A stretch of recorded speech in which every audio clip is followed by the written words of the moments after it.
Bienvenidos otra semana más, en este caso doble cita, la de esta semana, hoy viernes, a la cita que tienen con los principios de las finanzas personales responsables y la inversión consciente en Value School.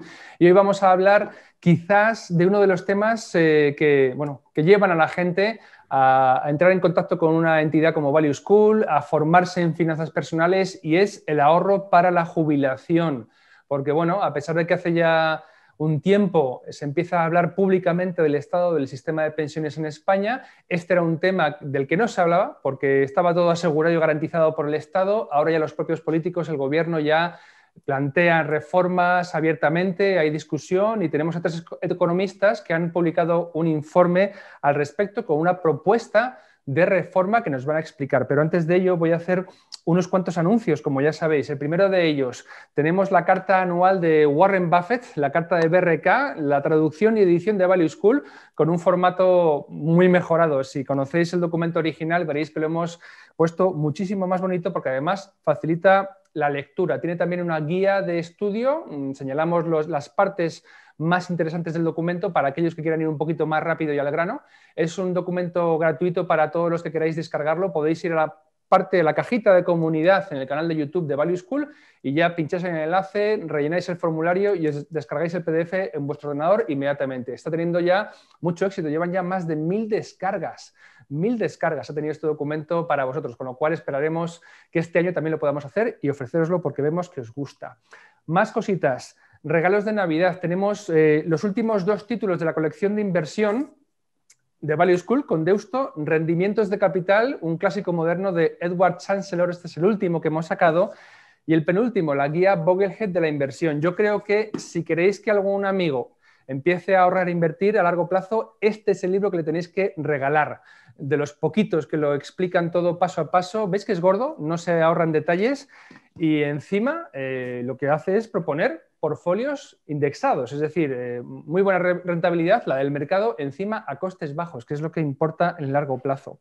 También tenemos todas las conferencias del Winter Summit, la escuela de invierno, con la que vamos a dar final al año 2020, a este extraño 2020 que nos ha tocado.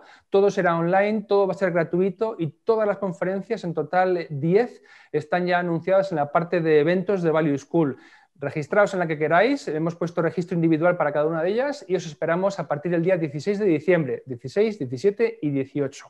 Y en último lugar, muchos nos escribís diciendo, oye, ¿cómo podemos aprender a escoger valores, acciones nosotros mismos? ¿Se da una formación ya más técnica en ese aspecto? Pues tenemos un programa con ICADE, un máster titulado Programa Ejecutivo en Inversión en Valor y Finanzas del Comportamiento. Es la segunda edición, la matrícula sigue abierta, el programa va a comenzar el 15 de enero, podéis dirigir vuestras consultas sobre el programa a ICADE o a Value School, tenemos un apartado en la página de formación donde os llevamos a la información del máster y que sepáis que aunque quien quiera hacerlo presencialmente en Madrid lo puede hacer, se ha abierto la modalidad a distancia, en remoto, para todos los que estáis fuera de la ciudad y CADE ha habilitado un sistema estupendo que ya practican ellos hace tiempo con sus titulaciones para que lo estudiéis desde vuestras casas allá donde estéis. Muy bien, hechos los anuncios, vamos al lío. Os voy a presentar a los 3 economistas que van a hablar por orden de aparición. Creo que el primero va a ser Francisco, ¿verdad? ¿Vas a ser el primero? ¿Fran? ¿Ábrete el micrófono? Sí, ahora Venga, pues voy a ser presentar... primero, pero dado que al final estaba hablando con José Francisco, ¿no? Pues va a dar paso él a lo que viene a ser la presentación como tal y ya posteriormente pues cada uno hemos dividido la presentación en 3 partes y cada uno pues presentará efectivamente su parte. Venga, pues entonces voy a presentaros a los 3 sin un orden especial. Domingo Soriano es redactor de Economía en Libertad Digital y es uno de los mejores divulgadores económicos de España. Cada semana analiza la actualidad en su famosa pizarra y en su podcast, que recomiendo para todos, Economía para quedarte sin amigos. Fantástico, con Nuria Richard, yo soy seguidor habitual de ese programa. Domingo también colabora cada semana pues, en el programa de radio Tu dinero nunca duerme, que tenemos con Es Radio, y además es profesor de Value School. Es un rostro conocidísimo ya para todos los que nos seguís. Domingo, bienvenido de nuevo a Value School. Hola. Francisco, Francisco Coll, al que habéis escuchado hace nada, un minuto, es economista, coordinador del Servicio de Estudios de la Fundación Civismo, analista y coordinador de redacción en Economipedia, una web a la que debéis ir para informaros más sobre aspectos y conceptos económicos. También es consejero de la Radio y Televisión de la Región de Murcia y miembro de la Junta Directiva de AGE Región de Murcia. Francisco escribe para más de 30 medios nacionales e internacionales, entre los que destacan la BBC y el Washington Post. Ahí es nada. Colabora con organismos como el Foro Económico Mundial y el Secretariado de Transparencia Internacional. Francisco, Fran para los amigos, bienvenido por primera vez, que no sea la última, a Value School. Muchísimas gracias. Y José Francisco López, el tercero de los tres mosqueteros de la tarde, es redactor jefe en Economipedia, graduado en Economía por la Universidad de Murcia y especializado en mercados financieros. Es también máster en Dirección y Gestión de Proyectos por el IMF y la Universidad Camilo José Cela. Colabora con medios de comunicación impulsando la educación financiera en el mundo de habla hispana.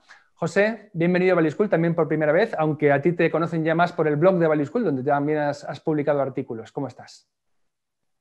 Muchas gracias, Luis, por la presentación. Aprovecho también pues para decir a todos los oyentes, que además ya lo conocen de sobra, ¿no? Que ahora, bueno, en estos tiempos es más difícil por el tema de que uno no se puede, digamos, desplazar, ¿no? Hacia la sede que tenéis ahí en Value School. Cuando yo estuve hace un año y medio o así, me sentí como en casa, me recibiste muy bien. Y no solo por cómo me recibisteis a mí, sino por cómo recibíais a todo el mundo, ¿no? Porque a mí de alguna manera ya me conocíais. Así que animo a todo el mundo, porque yo creo que es un foro de pensamiento de todo el tema de la inversión y de la educación financiera en general, que además lo compartimos tanto con Domingo, ¿no? Como con Fran, que aparte de ser un gran profesional, también es compañero.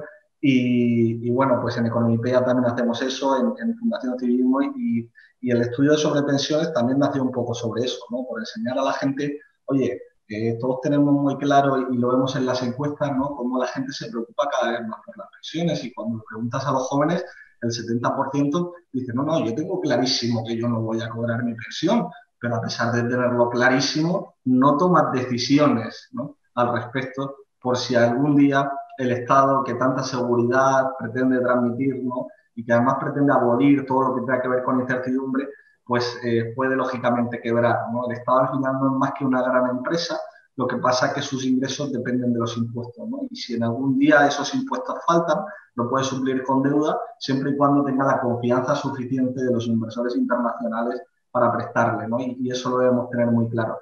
El problema de las pensiones, fundamentalmente, y lo veremos durante toda la ponencia, tanto con Francisco como con Domingo, es que es un sistema deficitario, ¿no? Y tiene un déficit crónico por el tipo el tipo de estructura que tiene, y tiene que ver fundamentalmente con problemas del mercado de trabajo, con problemas del entorno demográfico en el que vivimos, y además no solo pasa en España, sino que pasa en toda Europa, ¿no?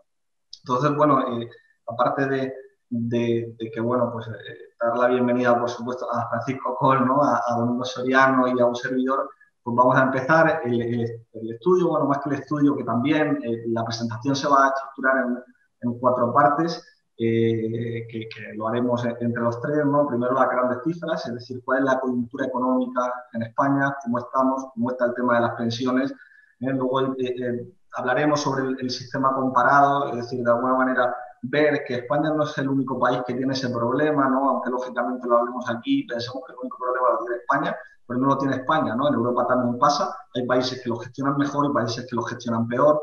Luego, ¿qué alternativas tiene o qué alternativas de las que nos han hablado, ¿no? Como, oye, no, es que hay que aumentar la productividad. Oye, no, es que hay que aumentar la edad de jubilación, ¿no? Lo hablaremos, lo valoraremos y veremos si eso es suficiente o no. Y por último, un decálogo de propuestas que presentará Domingo Soriano, con algunas que además le gustarán mucho y les llamarán mucho la atención a los oyentes, ¿no? Porque no son las que estamos acostumbrados a escuchar. Así que nada, sin más dilación, dejo paso a Francisco Coll, que presentará pues la parte de coyuntura macroeconómica y de las grandes cifras. Muchísimas gracias, José. Muchísimas gracias, Luis, a Value School, al Instituto Juan de Mariana Fundación Civismo por en cierta forma, ¿no?, impulsar junto a la Friedrich Naumann Foundation este informe que no tiene otro fin sino aquel de transmitir pues, una problemática como es la de las pensiones, además de transmitirla pues, efectivamente de una forma muy didáctica, de una forma entendible, de una forma digerible, de una forma que llegue a la sociedad. Estamos continuamente hablando de pensiones, continuamente hablamos del Pacto de Toledo, continuamente estamos hablando de la sostenibilidad de las pensiones. José hablaba sobre una encuesta donde el 77% de los jóvenes afirman que cobrarán su pensión, pero sin embargo, cuando hablamos de pensiones y indagamos un poco en el asunto, pues vemos que mucha gente en este tema se pierde un poco, ¿no? Entonces, en este sentido, este informe nace con esa intención. La intención de las tres fundaciones en este caso era pues exponer la problemática, exponerla de forma fácil, que la gente pues fuese consciente de la problemática que en este caso tenemos. Decir que el informe está público para todo el mundo de forma totalmente gratuita, con lo cual lo pueden descargar públicamente y de forma gratuita, como decía, así como en adición pues hay muchísimos artículos en este sentido que han ido publicándose en prensa, destacar aquellos que ha publicado especialmente Domingo Soriano, nuestro compañero, que expresan muy bien pues un fiel resumen de este informe, así como aquellos puntos más destacados que vamos a exponer en esta presentación. Sin más, doy paso a lo que viene a ser la parte que en este caso voy a exponer esta tarde, va a ser la parte de las cifras macroeconómicas y la cual pues en este caso muestra, como decía, aquellos grandes rasgos, por así decirlo, a grandes rasgos presenta aquellos puntos más destacables de la problemática de las pensiones. En este caso, como decía, lo primero que analizamos en el informe es una introducción a lo que viene a ser la coyuntura macroeconómica. Y en este sentido, como digo, lo que encontramos y lo que encontrábamos al realizar esta investigación era que efectivamente las pensiones se encuentran en estos momentos amenazadas. La sostenibilidad de nuestro sistema de pensiones, atendiendo a la coyuntura macroeconómica, se encuentra amenazada. Desde el Pacto de Toledo, en este sentido, lo que observamos atendiendo a la serie histórica es que el país, en este sentido, por lo que viene a ser la reforma de las pensiones, no se han aplicado ninguna reforma que en este caso garantice la sostenibilidad. Hasta ahora hemos conocido reformas que han sido reformas muy superficiales, lo que se conoce como parcheos, pero una reforma de calado, una reforma estructural de este sistema de pensiones que, como decimos en este informe, se encuentra prácticamente quebrado, pues no se ha dado desde el Pacto de Toledo, que ya pues y va siendo hora de en este caso realizarla atendiendo a la situación que estamos presentando, ¿no? Si miramos, por ejemplo, los gráficos que aquí se muestran, podemos observar que en primer lugar pues se muestra la evolución de la hucha de pensiones, mientras que en el otro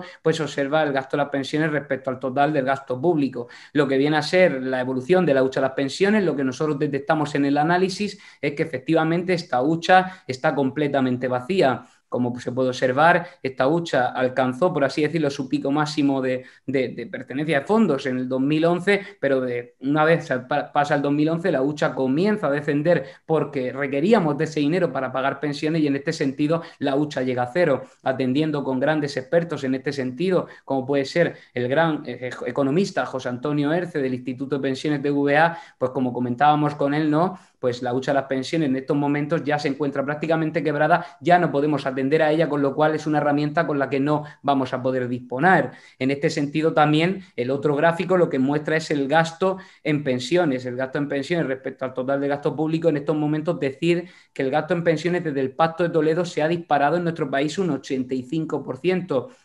Esto es lo que nosotros hemos encontrado y lo que más nos preocupa, ¿no? Esto yo creo que es algo que tenemos que tener muy en cuenta, dado que como vemos, estamos observando que este gasto no deja de dispararse con el paso del tiempo y esto es algo muy preocupante atendiendo también a lo que viene a ser el fondo de maniobra o la capacidad financiera con la que cuenta el país. Como sabemos, España, nuestro país, se encuentra muy limitado en materia de gasto. Nuestra deuda, cuando salgamos de esta crisis, con suerte, se situará en torno al 120% del Producto Interior Bruto. Nuestro déficit, también con suerte, si tenemos suerte, se quedará en torno a un 10, un 11%. Entonces, en este sentido, que este gasto pues esté creciendo constantemente atendiendo a ese fondo de maniobra tan escaso, pues preocupa mucho. Y preocupa por el hecho de que, como decía, efectivamente, este gasto no tiende a quedarse estancado, sino que pretende seguir creciendo con el paso del tiempo. De acuerdo con nuestras estimaciones, este gasto pretende ir acrecentándose, ¿no?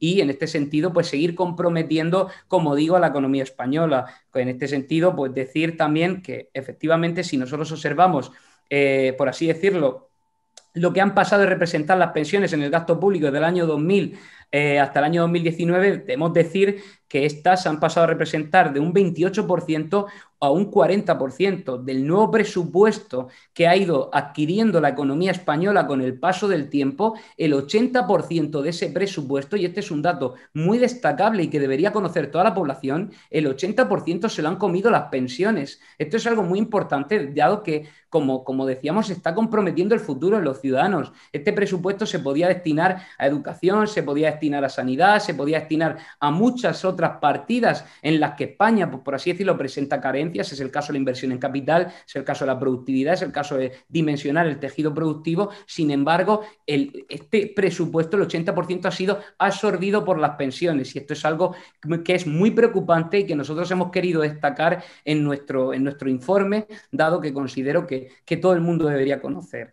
En este sentido, pues también destacar que otra de las cosas que hemos observado y por lo que hemos llegado a esta situación es el declive demográfico europeo. Como sabemos, pues se está observando que las economías desarrolladas de Occidente, las economías europeas, estamos derivando cada vez más hacia una tasa de natalidad más baja, así como una tasa de mortalidad también más baja. Esto está provocando que la pirámide poblacional, como se observa en esta gráfica con distintas proyecciones a 2030, 2050, esté derivando, ¿no?, hacia una concentración de la población más envejecida en la etapa más alta de la pirámide poblacional. Esto es muy preocupante, dado que observando simplemente la propia figura gráfica que dibuja esta pirámide poblacional para el año 2050, pues podemos observar que hasta incluso en la propia representación gráfica ya se observa esa insostenibilidad de la que hablábamos, esa amenaza, ¿no?, que comentábamos y que en estos momentos pues más nos preocupa.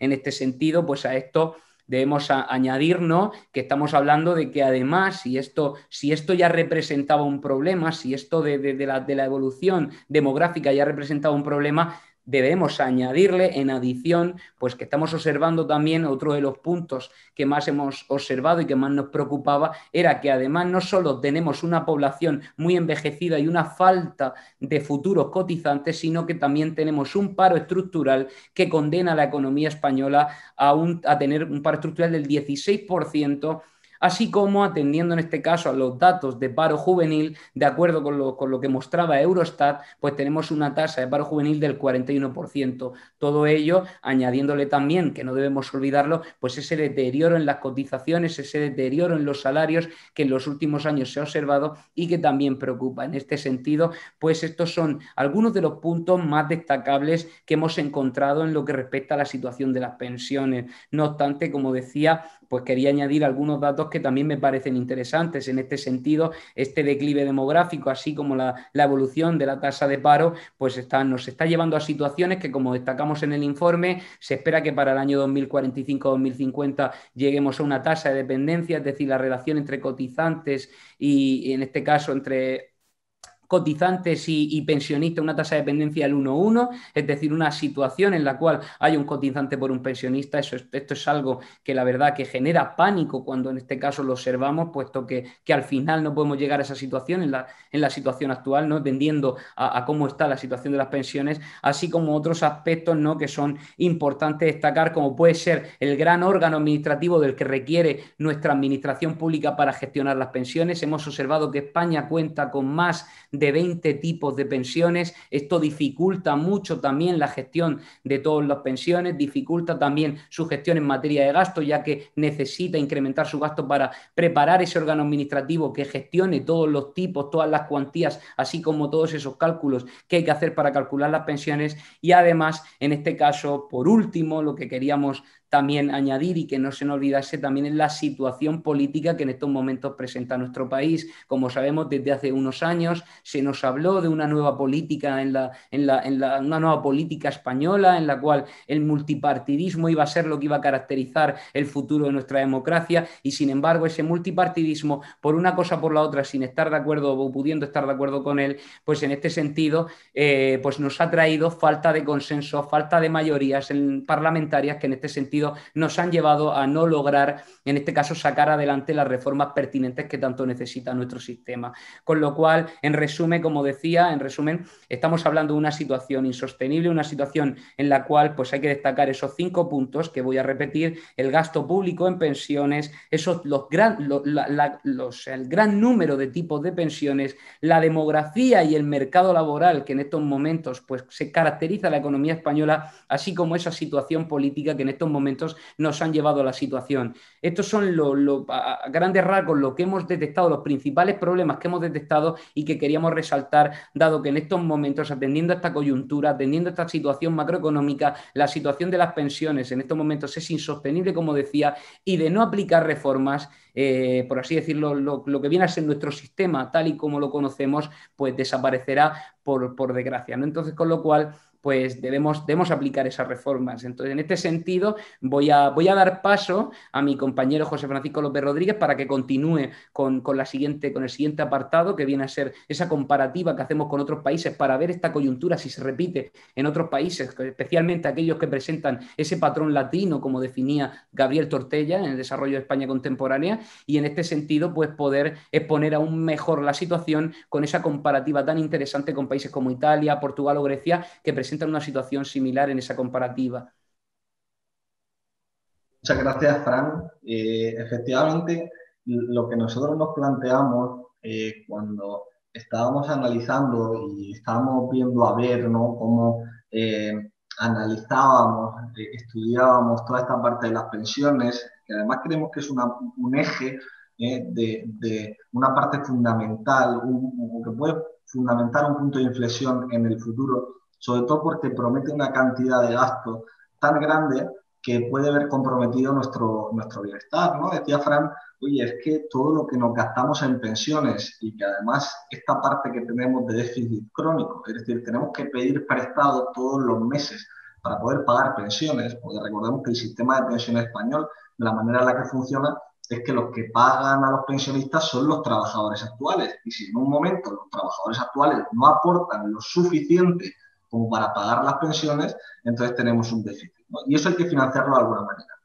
Actualmente se está financiando con deuda, ¿no? Y efectivamente, cuanto más crece la deuda, que no deja de ser un impuesto al futuro, ¿no?, porque en algún momento hay que devolverla, en algún momento hay que pagarla, y los intereses no serán eternamente tan bajos como lo son actualmente, y solo hay que echar un vistazo atrás, ¿no?, aunque lógicamente la academia y los expertos dicen que esto va para largo, ¿no? Pero independientemente de que vaya para largo, lo que sabemos seguro es que independientemente de que pueda durar 10, 15, 20, 30 años, no será eterno y en algún momento cambiará, ¿no? Y en ese momento no podemos depender o no podemos dejar el sistema a que se financie de forma indefinida, de forma o por parte de deuda, ¿no? Es decir, con deuda.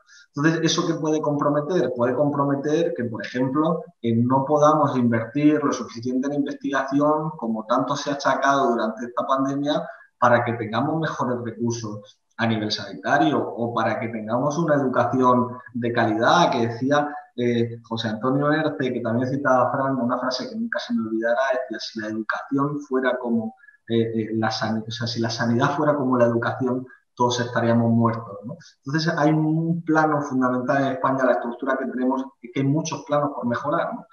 Y entre esas preguntas que nos hacíamos y entre ese análisis que hacíamos, dijimos, oye, el problema de las pensiones es exclusivo de España, es decir, tan mal lo hemos hecho, ¿no?, independientemente de las singularidades que tiene la gestión política o económica de nuestro país, y nos dimos cuenta de que efectivamente no, es decir, de que es una cosa que ocurre en Europa, ¿no?, y que ocurre en países en los que la esperanza de vida no para de crecer, pero que por las circunstancias, pues lo que nos estamos dando cuenta es que la natalidad no para de bajar, está estancada desde hace mucho tiempo, porque el sistema o la estructura o la manera de vivir ha cambiado y que por lo tanto no somos los únicos, ¿no?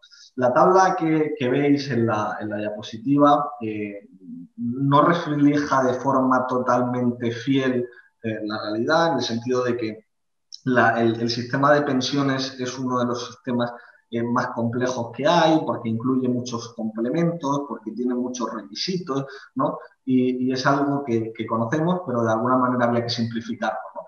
Pero lo que deja claro es que al final la tasa de sustitución o lo que cobramos en relación a nuestro último salario, normalmente en España, Italia y Portugal, pues porcentaje arriba, porcentaje abajo es similar, que la pensión mínima, a pesar de las diferencias, ¿no? Que parece que es mayor en España, luego en Italia tiene una serie de complementos también, que al final más o menos es lo mismo. Sí que hay una diferencia fundamental en la pensión máxima, sobre todo en Italia, ¿no?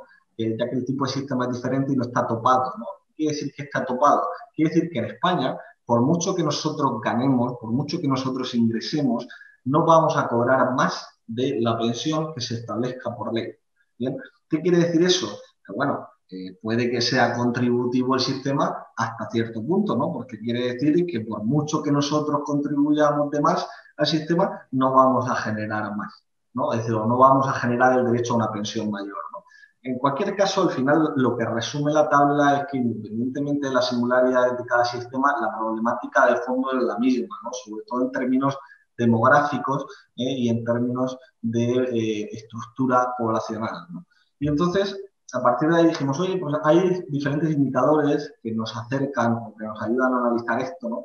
Y uno de ellos es, por ejemplo, la tasa de dependencia. Normalmente los organismos, normalmente los análisis, lo que muestran es la tasa de dependencia. La tasa de dependencia, que además es un nombre muy polémico porque es tasa de dependencia de qué o tasa de dependencia de quién.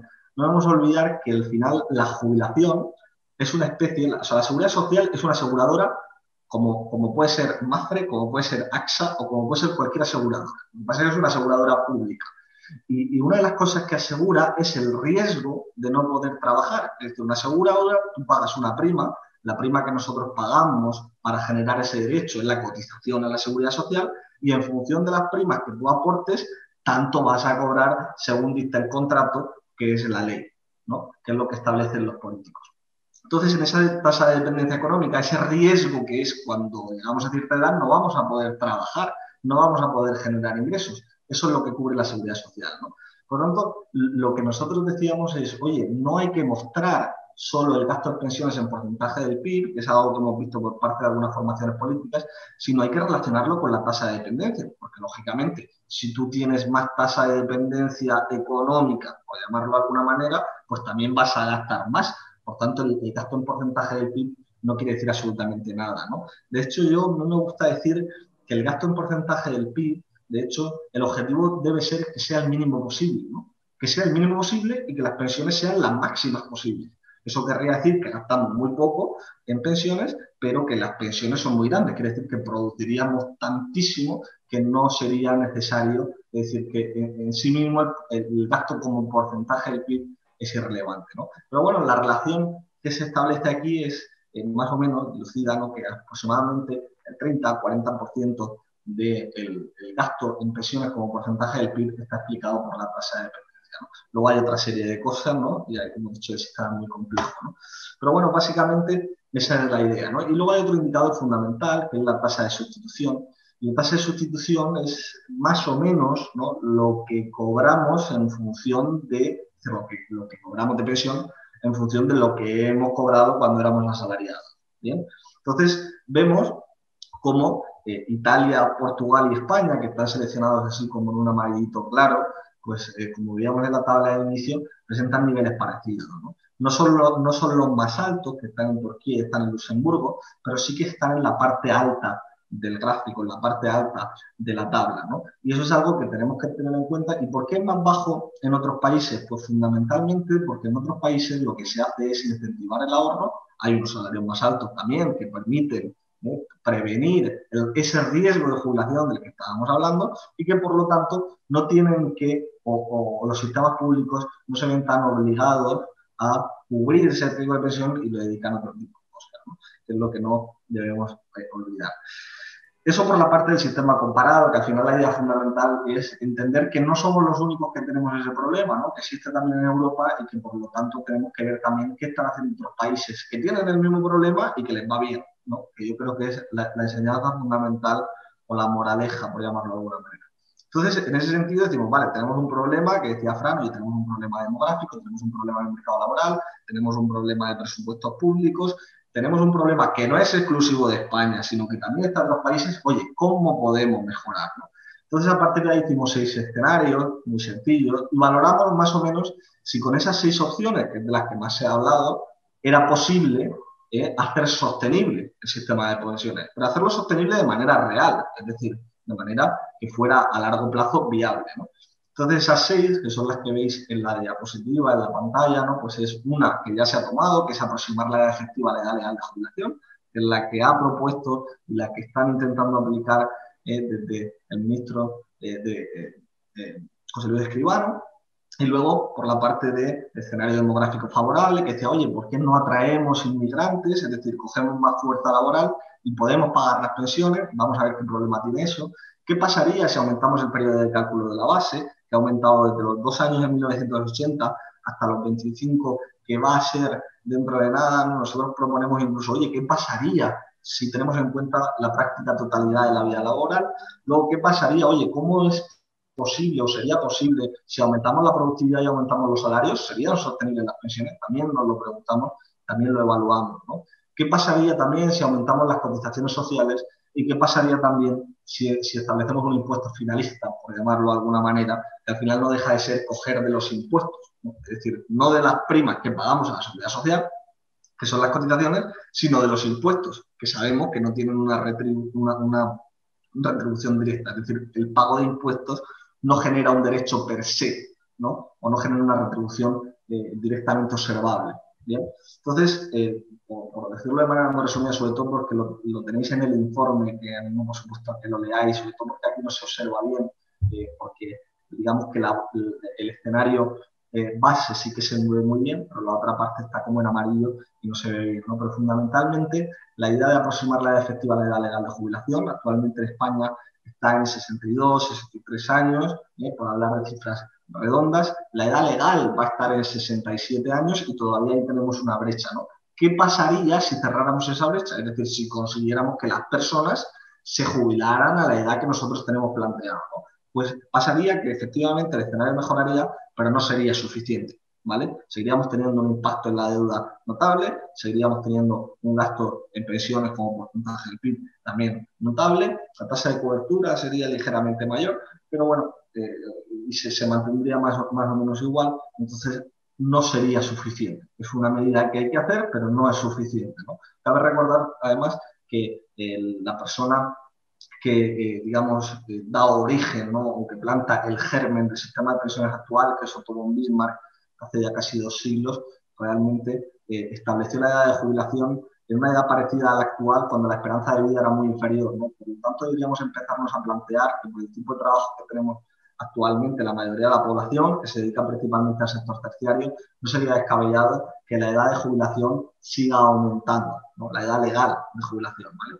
Luego otro es el escenario demográfico favorable, que presenta peores indicadores aún que el de aproximar la edad de efectiva de jubilación a la edad legal. El escenario demográfico favorable, y digo favorable, pero a veces me resulta un poco extraño, ¿no? Porque favorable quiere decir que la esperanza de vida no crezca al ritmo al que venía creciendo y que además haya un flujo migratorio notable, ¿no? Es decir, pero al final eso presenta un problema, que es que no ataca al problema fundamental del sistema, ¿vale? ¿Por qué? Porque al final lo único que estás haciendo es atraer inmigrantes que además tienen que absorber el mercado laboral y que no estamos capacitados ni para absorber nuestra propia fuerza laboral. Vamos a estar preparados para que vengan inmigrantes a trabajar. Yo no lo creo, ¿no? Y por la otra parte, aumentar el periodo de cálculo de la base, pues tampoco tiene un efecto fundamental, ¿no? Y ahora nos presentará domingo las otras 3 opciones de las que hemos hablado, pero independientemente de eso, lo que sí que nos damos cuenta, y además lo observaremos con el análisis que hará domingo, es que nos encontramos ante un problema, una realidad que es poliédrica, que tiene muchísimas aristas y que no basta con tomar una decisión, que es la que se está tomando ahora, que al final no deja de ser un recorte. No olvidemos que aumentar la edad de jubilación lo que quiere decir es que vas a estar trabajando más tiempo y por lo tanto vas a cobrar menos tiempo tu pensión y por lo tanto es un recorte de la pensión. Lo que pasa es que como no se ve en euros, parece que es menos, pero en realidad durante tu vida vas a cobrar menos cantidad de pensión que lo que cobrarías si te jubilas antes, ¿no? Así que sin más dilación, pues doy paso a Domingo Soriano y nada. Hola, muchas gracias, Fran. Gracias, José Francisco, Luigi. Perdonad un poco porque yo creo que es un poco horrible esta luz que me he puesto. Me llevo ahí viendo desde hace un rato y esto Es que esta es la habitación normal desde la que hacía las presentaciones, pero la última fue hace un par de meses que todavía había horario de tarde, entraba luz natural y con esta luz cenital se ve fatal. Pero bueno, vamos a intentarlo. Sí, sobre el tema de las reformas, efectivamente, ¿no? Esos 6, digamos, son 6 opciones que tienen todos los gobiernos a su disposición, ¿no? Pues edad de jubilación, subir cotizaciones, bueno, hay varias, pues las 3 que estaba explicando José Francisco y estas 3 que me toca a mí. La primera es subir la productividad. Esta yo siempre digo que es la reforma que todo el mundo, bueno, la reforma, la opción que de la que todo el mundo tira, porque es una opción gratuita. Si tú subes productividad, si amplías no solo productividad, si encima amplías la población, la tasa de empleo, pues tienes más cotizaciones sociales, tienes más ingresos sin que nadie salga perjudicado. Simplemente eres un país más rico, generas más riqueza, las cotizaciones sociales te suben de forma natural y pues también normalmente cuando subes productividad generas más empleo. Problema, pues que no lo estamos haciendo y no hay nada que indique que vayamos a cambiar. Es decir, ese gráfico, por ejemplo, de la derecha, vemos partiendo de una situación de 100 en el año 2000, que España ya era menos productiva que Alemania, Estados Unidos, con lo cual teníamos margen para tratar de cerrar ese agujero de productividad, pues no solo no lo hemos cerrado, sino que ahora es bastante más amplio. La productividad por hora trabajada, igual, si vemos ahí la evolución de los países de la Unión Europea entre 2005 y 2019, ha habido varios países, Irlanda es el caso más claro, pero no solo Irlanda, los países del este en general ahora tienen un nivel de productividad hora trabajada superior a la que tenían en 2005. España está más o menos en el nivel que estaba, con lo cual no hemos mejorado. Por ahí, de nuevo, otro agujero. Y cuidado, porque encima lo poco que hemos mejorado en productividad en los últimos 10, 12 años fue durante la crisis y es la forma mala de mejorar productividad, que es destruyendo el empleo menos productivo o haciendo más con menos trabajadores. España eso normalmente sube en productividad cuando te llegan los años malos y es a base de destruir empleo, con lo cual ni siquiera eso es muy buena noticia. Luego, otras opciones que tenemos, pues aumentar cotizaciones sociales, es decir, subir los tipos que pagamos por cotizaciones. El problema de eso es que tenemos poco margen de mejora. España ya tiene unos impuestos al trabajo en sentido amplio bastante altos. ¿Podríamos subir lo que pagan ahora mismo los trabajadores de cotizaciones sociales? Yo lo veo complicado. Es decir, como vemos ahí en esos datos que ponemos, que no solo nos referimos a cotizaciones, sino en general, impuestos al trabajo, España está en la media con un nivel de productividad más bajo del de los países con los que compite, esos países del centro y el norte de Europa. Si subimos los impuestos, dañamos la productividad. Nos estamos cargando lo que decíamos antes que nos podría un poquito servir. Bueno, siempre se podría pensar, bueno, podemos subir un poquito a lo mejor las cotizaciones a la seguridad social, reducir tal impuesto, pero en el agregado, que son ingresos del Estado, gastos del Estado, yo creo que tampoco hay mucho margen. Pero bueno, digamos que es otra opción de la que un gobierno podría plantear, pues voy a tratar de subir cotizaciones. Y luego, la opción, digamos, que no tiene que ver con el sistema, que es una especie de ingreso extra, que es llevarse dinero desde los presupuestos generales del Estado hacia la seguridad social. Que bueno, esto también en realidad son opciones, todas ellas, las 6, que se han ido planteando y que se han ido haciendo. Es decir, todos esos parches de los que a veces hablamos del sistema de pensiones son... nadie ha optado nunca por una de estas 6 opciones, además yo creo que sería erróneo, sino que han ido haciendo ha sido coger un poquito de cada una de ellas. Pues esto también. Cada año vemos cómo uno de los objetivos por parte de los políticos es sacar más gastos del sistema y llevar nuevos ingresos. De hecho, ya ahora mismo el Estado ya hace transferencias a la seguridad social de miles de millones. Este año va a estar en 30.000 millones. Es cierto que en otros años ha sido algo menos, pero llevamos entre 13 y 15.000 millones ya varios años porque con los ingresos del sistema no da. Bueno, mi opinión personal es que el sistema es un poco ya una gran trampa que a veces nos oculta la realidad. Pero bueno, digamos, dentro del esquema en el que normalmente hablamos de ingresos del sistema, ingresos de seguridad social, gastos, pues otra opción sería meter desde fuera. Frente a esta realidad, nosotros planteamos una reforma de las pensiones que yo creo que es bastante realista, sinceramente creo que es realista, al mismo tiempo creo que se podría aplicar porque debería servir a la mayoría de los partidos que hay ahora mismo en el Congreso. Yo creo que por lo menos a a los que conforman una mayoría muy amplia, que podría ser desde un PSOE más o menos normalizado o en una posición similar a la que podía tener, por ejemplo, Miguel Sebastián, Jordi Sevilla. Bueno, yo creo que podrían encajarles algunas de esas propuestas. Octavio Granado, el anterior secretario de Estado de la Seguridad Social, yo creo que podrían encajarle. Miembros del actual gobierno, como Nadia Calviño, José Luis Escrivá, le podría encajar. Ciudadanos, Partido Popular, incluso Vox, yo creo que son un conjunto de propuestas que políticamente sería viable plantear en España. Ese también era un objetivo, es decir, no plantear unas propuestas que fueran indefendibles para los programas actuales de los partidos, sino propuestas que pudieran encajar. Y ahí está el decálogo que nosotros hemos planteado. Un poco por resumir, por no irnos tampoco mucho más allá de tiempo, yo diría que hay tres grandes, podríamos resumir estas 10 propuestas en tres grandes grupos. El primero, que sería la propuesta 6, y empiezo por ahí porque es muy importante, sería la información. Dar una información fiable, fidedigna, más que a los pensionistas, a los que se van a jubilar. Es decir, aquellas personas que tienen más de 45 o 50 años deberían recibir información periódica sobre cómo es la pensión que les espera y con varios supuestos. Nosotros planteamos, por ejemplo, cómo sería la pensión que le tocaría a un trabajador de 50 años. Claro, le dicen, no sé lo que voy a cotizar de aquí a los 65. Pues mandarle una carta o ponérselo a su disposición en alguna web, pero yo soy partidario del sistema antiguo. Una carta en la que se le dijera, si mantuvieses tu cotización actual desde los 50 o 65, ¿cuál sería la pensión que te tocaría?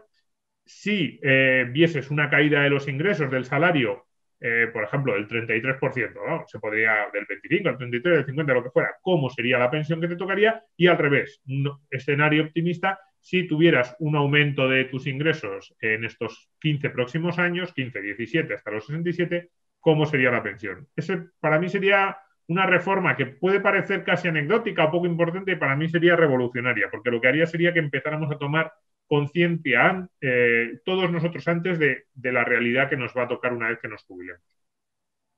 El segundo grupo de reformas podríamos decir que son las que van de la 2 a la 5, que son reformas un poco más sobre el sistema actual, sobre las reglas de acceso al sistema. Entonces, por ahí irían el punto 2 de unificar regímenes, que todos tengamos las mismas reglas, el punto 3 de reglas paramétricas. Esto de reglas paramétricas son las normas que decretan si tenemos derecho o no a una pensión. Pues número de años cotizados para tener derecho a una pensión, número de años cotizados para cobrar el 100% de la pensión, edad de jubilación oficial, etc. Entonces ahí lo que nosotros proponemos es ampliar el número de años que se tienen en cuenta a la hora del cálculo de la base de los 25 que marcaba la reforma de 2011 a 45. Y unir este endurecimiento, este ajuste de reglas paramétricas a la recuperación del factor de sostenibilidad que planteaba la reforma de 2013. El factor de sostenibilidad es una regla que lo que hace es que modula la primera pensión que uno cobra, y evidentemente luego todas las demás que va a cobrar van a depender de esta primera pensión, en función de la esperanza de vida que tienen. Es decir, un ejemplo muy básico, imaginémonos dos trabajadores que han cotizado exactamente lo mismo y uno se jubila ahora y otro se jubila dentro de 10 años. Probablemente el que se jubila dentro de 10 años, probablemente porque no esperamos que decaiga la esperanza de vida en España, el que se jubila dentro de 10 años tendrá una esperanza de vida un año, medio año, a lo mejor incluso un poquito más de un año, superior al que se jubila ahora. Eso es lo que lleva ocurriendo desde hace 100 años, con lo cual vamos a esperar que siga siendo así. Con lo cual, la pensión mensual de ese trabajador que se jubile dentro de 10 años y que ha cotizado exactamente lo mismo que se jubila ahora, la pensión mensual sería un poquito más baja por ese factor de sostenibilidad porque la va a cobrar durante más tiempo. Esta sería la idea así a grandes rasgos.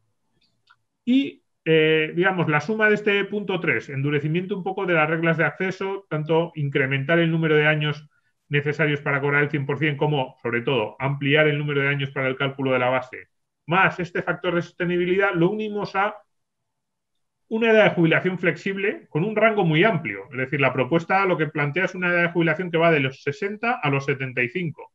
Y en ese rango amplio se le informa al trabajador de forma constante, puede ser una vez, incluso un par de veces al año, de qué pensión tendría derecho si se jubila en cada momento y se le hacen unas proyecciones de a qué pensión tendría derecho en varias edades, pues a los 65, 67, 70, 72, para que el trabajador decida cuándo se jubila. Evidentemente, si se jubila a los 62, va a tener una pensión más baja que si se jubila a los 70. ¿Por qué? Porque si se jubila a los 72, el número de años trabajado va a ser menor. Si se jubila a los 62, además, probablemente no tiene esos sueldos que al final de la carrera suelen ser más altos, con lo cual, y además el factor de sostenibilidad actúa un poquito más a la baja, porque claro, tiene mucha más esperanza de vida a los 62 que a los 70. Con lo cual, la decisión de cuándo jubilarse es del trabajador. Puede decir, pues prefiero jubilarme, un poco a grandes rasgos, pero prefiero jubilarme a los 60 con 1.000 y a lo mejor su compañero que tiene exactamente la misma carrera laboral dice, yo prefiero jubilarme a los 70 con 2.000. La decisión es suya, simplemente se les hace un cálculo casi actuarial de cuánto le tocaría en cada momento. Este esquema que nosotros planteamos, sin ser exactamente desde un punto de vista técnico como las cuentas nacionales, se le parece bastante. Se le parece y además nos gusta. Esa idea de decir, la decisión sobre cuánto trabajar la tomamos cada uno de nosotros y en función de cuándo tomemos esa decisión, así será de baja o de alta la pensión en función de todos esos factores. Cuánto hemos cotizado, cuántos años de esperanza de vida por delante tengo, etcétera. Por eso digo que tiene bastantes puntos en común con esta famosa reforma de las cuentas nacionales que se planteó en su momento en Suecia y otros países como Italia, pues han adoptado de forma más o menos parecida al modelo original, pero bueno, es la línea en la que están avanzando varios países de Europa. Nosotros, sin ser exactamente cuentas nacionales, pero se le parece bastante. Y luego la tercera gran reforma son esos dos puntos que están ahí en verde. El punto 7, incentivar el ahorro a través de planes de empresa. El punto 8, SICAP para todos. Digamos que nosotros pensamos que tanto si crees que el sistema de pensiones va a mantener el mismo nivel de generosidad que actualmente, como si eres muy pesimista y piensas que va a ser un desastre, en los dos casos todo el mundo debería estar a favor de una reforma de las pensiones que ayude al ahorro, que permita que los trabajadores tengan más ahorro. En ese sentido, yo creo que en España tenemos ahí una gran asignatura pendiente de apoyo al ahorro y pues esos dos puntos. Nosotros decimos, ¿cómo incentivar el ahorro? Pues por una parte, ahorro a través de planes de empresa, esto que se llama el segundo pilar de las pensiones. Nosotros planteamos un esquema similar al que hay ahora mismo en Reino Unido, que es básicamente un plan de ahorro individual, pero, pues ya digo, a través de planes de empresa, planes sectoriales, también podría ser a través de asociaciones de autónomos para los autónomos, en los cuales el trabajador, digamos, se le apunta por defecto, se puede salir si quiere, pero se le apunta por defecto, y el plan se nutre de aportaciones de tres partes, ¿no? Bueno, podríamos decir de cuatro. Una primera parte que es el sector público, que actúa con una pequeña rebaja de las cotizaciones sociales y otra pequeña rebaja de las cotizaciones por desempleo. Lo que se ahorra ahí va al plan del trabajador, y las otras dos partes que son, por una parte, la empresa y por otra, el trabajador. Con todo eso, nosotros planteamos un nivel de ahorro que podría ir entre un 4 y un 8 del sueldo neto del trabajador. Se puede empezar con un 4, si pensamos que ahora mismo un 8 es muy ambicioso, porque evidentemente eso hay que pagarlo y tiene que salir, por una parte, de costes laborales del empresario, por otra parte, de sueldo neto del trabajador, por otra parte, cotizaciones de la seguridad social. Pero se podría empezar con 3, 4 puntos ahora mismo e intentar buscar esos 7, 8 puntos como se ha planteado en el Reino Unido. Y luego, la parte de esto que llamamos ICAP para todos, este nombre un poco así, no sé si llamativo, pero bueno, a nosotros nos gustaba un poco por lo que planteaba, son replicar el mismo esquema normativo que ahora mismo tienen en las SICAP o los fondos de inversión, que básicamente es que una vez que tú metes el dinero en un fondo de inversión, esto lo habréis oído mucho en Value School, una vez que tú metes el dinero en un fondo de inversión, mientras lo mantengas en un fondo de inversión, no tributas. Es decir, puedes sacarlo de una gestora y llevártelo a otra gestora, mientras tú no te lo lleves a tu cuenta bancaria, no tributa, ¿no? Pues un poco ese esquema, pero para todo tipo de activos, no solo fondos de inversión o planes de pensiones, sino para todo tipo de activos de ahorro. Es decir, se le crea una bolsa individual de ahorro a cada español mayor de edad, y mientras tenga el dinero dentro de esa bolsa de ahorro a largo plazo, no tributa. No solo eso, sino que se le incentiva para que, si saca el dinero a partir de un determinado plazo, se podría establecer que los beneficios que haya obtenido o no tributen o tributen por un tipo muy bajo. Y dentro de esta propuesta eficaz para todos, nosotros animamos a un pequeño empujoncito por parte del Estado, que sería pues a los que ahora son menores de edad. Digamos, esta cuenta se la abriría a todos los españoles de entre 18 y 65 años, pero con un empujoncito. A los menores de edad, según vayan cumpliendo 18 años, el Estado les abre la cuenta con 1.000 euros. Una especie de regalo de mayoría de edad para, bueno, pues eso, empujar y ayudar a que esa cultura del ahorro a largo plazo, que creemos que es tan necesaria, se establezca o se generalice. Y yo diría que ya está, porque en realidad las dos últimas reformas, esto que tenemos ahí, reorganización presupuestaria y mantener contributividad del sistema, no son reformas, es más ajustes medio informativos, medio que no nos engañen mucho con la reorganización presupuestaria, que muchas veces nos dicen que es una reforma y no lo es, y mantener la contributividad del sistema es una antirreforma, porque lo que se está haciendo ahora es que se están cargando los políticos, y esto ya lleva 20, 25 años, la contributividad del sistema, y creemos que es un error, creemos que habría que deshacer ese camino.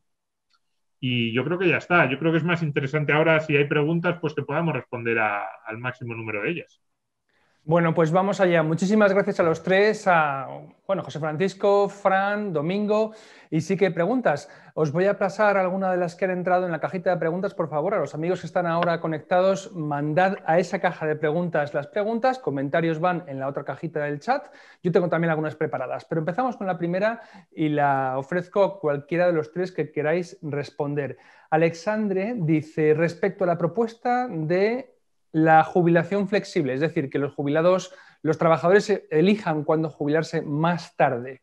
Dice, ¿no sería esto contraproducente para la productividad, ya que al alargar su vida laboral, al retrasar su jubilación, se está impidiendo o bloqueando el acceso de los jóvenes al mercado laboral? ¿Qué pensáis? Cualquiera de los tres. Yo si me permitís, a ver, yo creo que aquello de que hay que jubilar a los mayores para que los jóvenes tengan acceso al mercado laboral, yo creo bueno, puede haber una parte de razón, ¿no? Pero no creo que sea fundamental. Es decir, al final, o sea, la productividad es una cosa. Es decir, no creo que una persona joven, ¿no? O sea, depende en qué trabajo, ¿no? Pero yo no creo que una persona joven sea necesariamente productiva, ¿eh? Es decir, al revés, a esa persona hay que formarla, hay que dedicarle un tiempo para que entre a la empresa, para que se adapte. Y todos sabemos que cuando uno entra al mercado laboral no tiene ni idea de nada, sea máster, sea carrera, la haya estudiado en Harvard, en Cambridge o en Oxford, ¿no? Entonces, eso por un lado.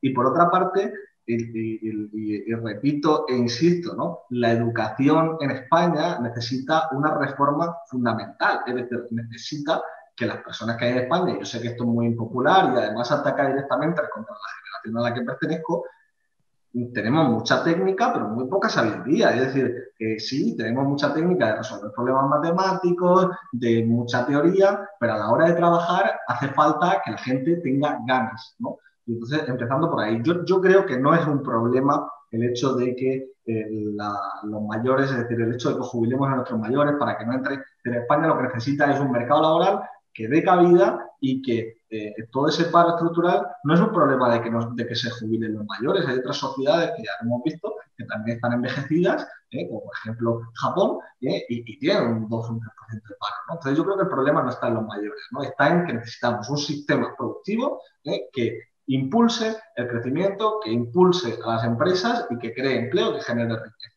¿no? No sé si Fran y Domingo estarán de acuerdo conmigo en ese sentido, ¿no? Pero vamos, yo por mi parte lo tengo claro.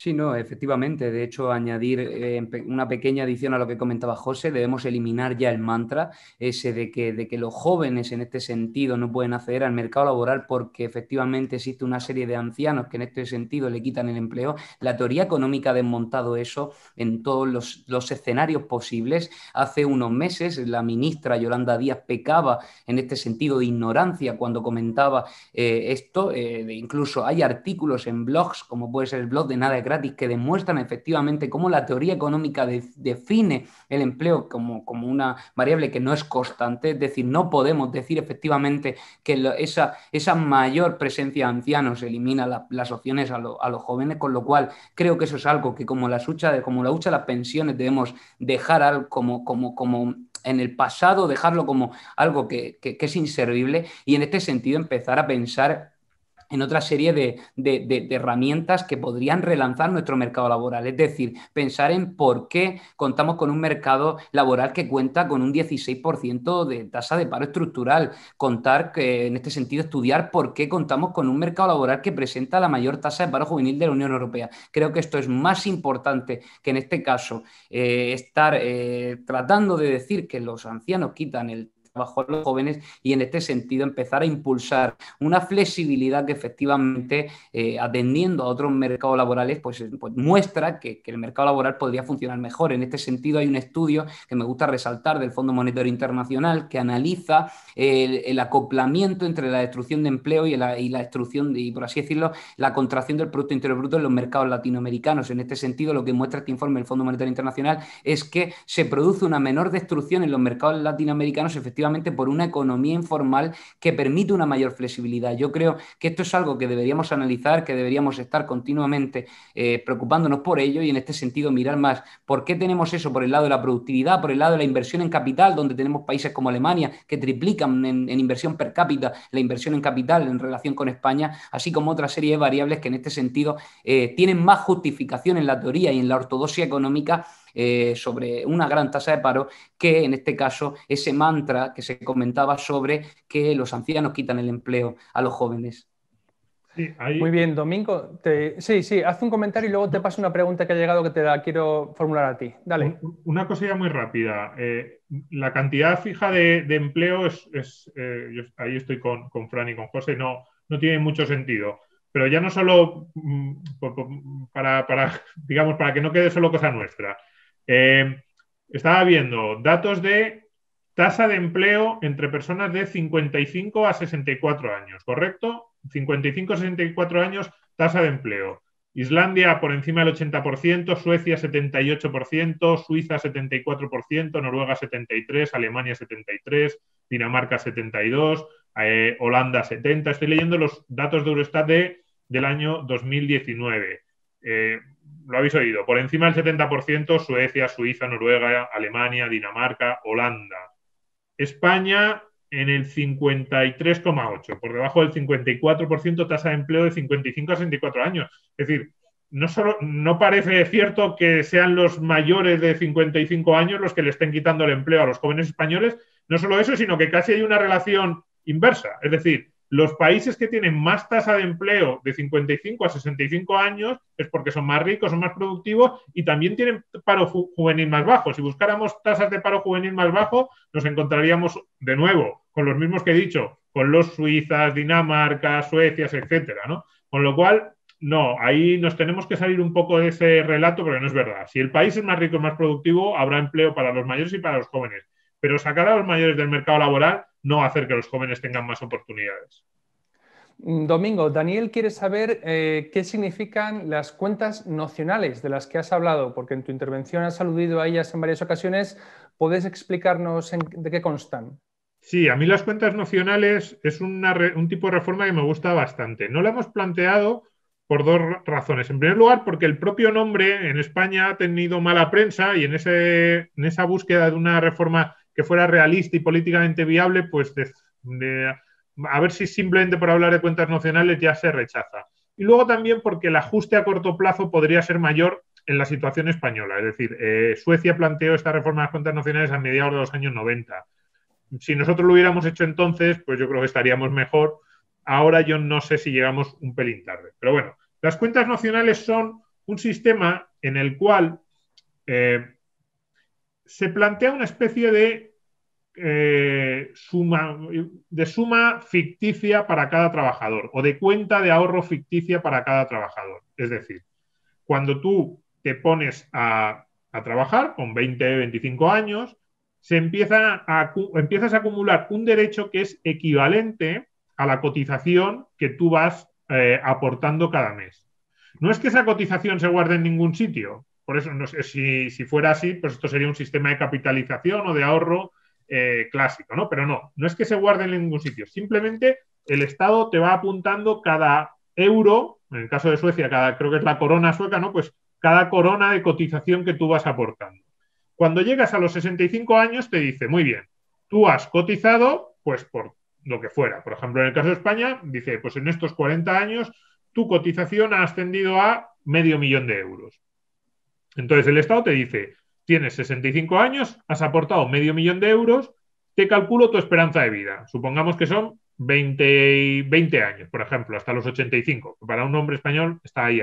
Pues te dicen, bien, como tienes €500.000, creo que es mucho, pero bueno, como estoy haciendo así cálculos y poniendo cifras un poco a lo bruto, €500.000, te divido ese €500.000 entre 20 años, saco cuánto te toca cada año y entonces la mensualidad que te voy a pagar es para que tú cobres si cumples con esa esperanza de vida, que es, si te mueres exactamente a los 85 años, que es la esperanza de vida que yo te he pronosticado ahora mismo, tú cobrarías de pensión exactamente lo mismo que has cotizado a lo largo de tu vida laboral. Evidentemente, este cálculo implica también actualizar lo que tú has cotizado en tu vida laboral con una tasa de descuento. Es decir, si tú cotizabas en el año 1980, tú en aquel momento cotizabas lo que fuera, 200 euros al mes, porque los salarios eran mucho más bajos, no es que te cuente 200 euros ahora, sino que ese 200 euros se actualiza a una tasa de descuento como si hubiera estado invertido, entre comillas, a una tasa de descuento. Normalmente se coge, no sé la tasa de descuento que utilizan en Suecia, pero normalmente los estudios recomiendan que sea una tasa similar más o menos al crecimiento del PIB del país a lo largo de los años en los que cada trabajador ha sido parte de la población activa. Un poco la idea sería, de forma, ya digo, ficticia, no es que haya una bolsa de ahorro, pero sería equiparar un poquito el sistema de reparto al sistema de ahorro. ¿Cuánto has cotizado? ¿Qué esperanza de vida tienes? En función de tal esperanza de vida, así cobrarás. Y digamos, este es el esquema general. ¿Qué es lo bueno de las cuentas nacionales? Que por lo que a mí me gusta. Bueno, pues desde el punto de vista actuarial tiene más sentido, se te paga lo que has cotizado, pero además le da mucha capacidad de decisión al trabajador. Por eso decía que nuestra propuesta al final tiene parte o tiene elementos de unión con las cuentas nacionales. ¿Por qué? Porque el trabajador decide cuándo se jubila. Es decir, cuando llega a los 60 años dice, ¿cuánto he aportado yo? Y le dicen 200. Dice, ¿cuánta pensión me queda? Hombre, como tienes 60 años, tu esperanza de vida son 85, te quedan 25 años. Has aportado 200, te quedan 25 años y dices, pues no me saben muy bien las cuentas. La mensualidad va a ser muy baja. Dices, bueno, si tú amplías tu carrera hasta los 70 años, tu pensión mensual mejora por dos vías. Por una parte, cotizas 10 años más. Esa bolsa ficticia de ahorro nacional crece 10 años de cotizaciones. En vez de 200, a lo mejor llegas a 300 o a 270.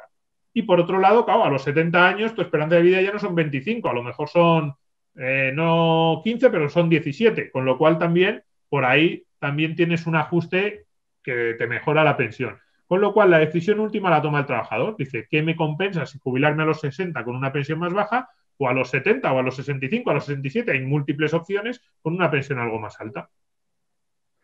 Muy bien, muchas gracias. Yo quiero que me ayudéis a entender dos cosas. Y es la siguiente pregunta que abro a los tres, quien quiera tomarla. Por un lado, se oyen a periodistas, a economistas, es decir, sobre todo dentro del mundo liberal, más contestatario con el gobierno, algo tan tajante como que no se van a poder pagar pensiones. Los jóvenes no vais a tener pensión. Creo que esto no es así, pero bueno, esa es la primera parte de la pregunta. Y por el otro lado, el del gobierno, se dice que están aseguradas y que no va a haber ningún recorte en las pensiones.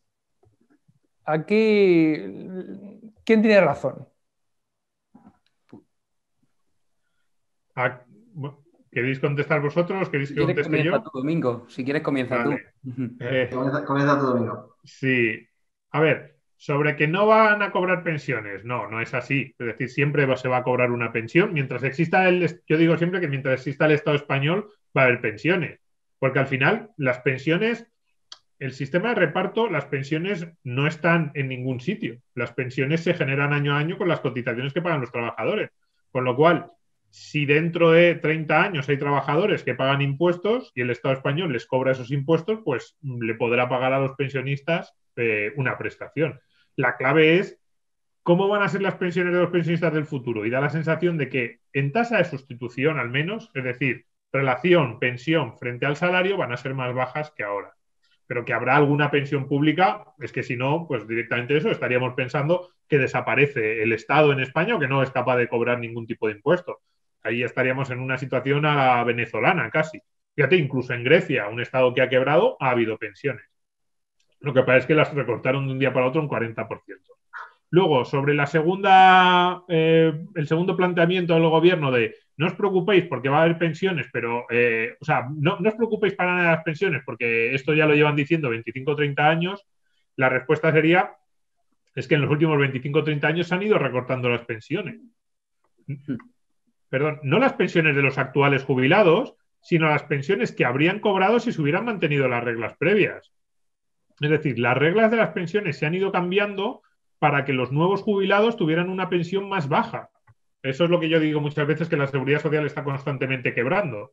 Y lo que va a ocurrir en el futuro es eso. Entonces, yo lo que sí que le diría a los que nos están escuchando, porque es así, es que no hay ningún estudio, ninguno, tampoco el del gobierno, ni siquiera el del ministro de Seguridad Social, que es de la parte optimista, digamos, de los expertos en este tema, ningún estudio que no plantee recortes importantes en la tasa de sustitución y también recortes en la edad de jubilación, porque eso es muy importante, como decía antes José Francisco, creo que era José Francisco el que lo decía. Si tú subes la edad de jubilación de los 65 a los 70, tanto la edad legal como la edad efectiva, eso es un recorte manual. Porque claro, te hacen trabajar 5 años más para cobrar 5 años menos. Si tú tuvieras un contrato con una compañía de seguros y llegaran un día y te dijeran, oye, que vengo a cobrar porque me dijisteis que me podía jubilar a los 65, y te dijeran, no, ahora te tienes que ir a los 70 y tienes que seguir pagando la cuota. Tú dirías, pero hombre, esto es un timo, me estás quitando 10 años, 5 más que tengo que pagar y 5 menos que cobro. Entonces, ningún estudio, ninguno, ni el más optimista, plantea que no va a haber que trabajar más, primer recorte, y que no va a haber recortes en la tasa de sustitución por un endurecimiento de las reglas paramétricas. A partir de ahí, los optimistas lo que creen es que esos recortes no van a ser muy bajos y que tampoco nos va a importar tanto trabajar hasta los 68, 69 o 67 en primer lugar y luego 68, 69 años. Los pesimistas creemos que el recorte en la tasa de sustitución va a ser algo más alta. Yo tampoco creo que vaya a ser cero. Yo creo que nos vamos a manejar en una tasa de sustitución de entre el 50 y el 60%, que es más o menos en la que se manejan los países de Centro Europa, de aquí a 2040 o 2050. Y que nos van a apretar las tuercas en el tema de la edad de jubilación y de las reglas para acceder a la pensión. Pero que va a haber recortes, ya digo, yo no conozco ningún estudio que ahora mismo no los plantee.